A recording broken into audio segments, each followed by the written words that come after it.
Miksi kansat kapinoivat, kansakunnat juonia punovat? Miksi kuningaat nousevat kapinaan, hallitsijat liittoutuvat keskenään Herraa ja hänen voideltuaan vastaan? Me heitämme pois ikemme, katkomme orjuuden kahleet.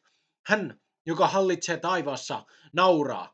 Herra pilkkaa heitä, hän puhuu heille vihassaan ja kauhistuttaa heidät kiivaudellaan.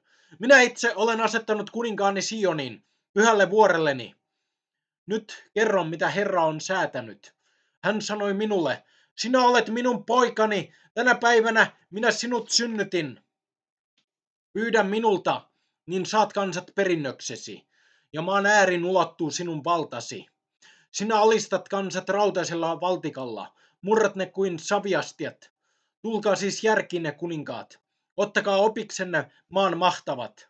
Pelätkää Herraa, palvelkaa häntä, vaviskaa, kohottakaa hänelle riemuhuuto, tervehtikää poikaa hänen voideltuaan, suudelkaa häntä. Muuten Herra vihastuu teihin, ja te suistutte tieltänne tuhoon, sillä hetkessä syttyy hänen vihansa.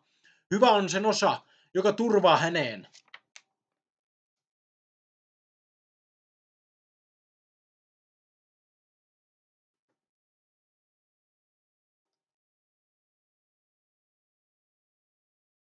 Ikuinen on taivas.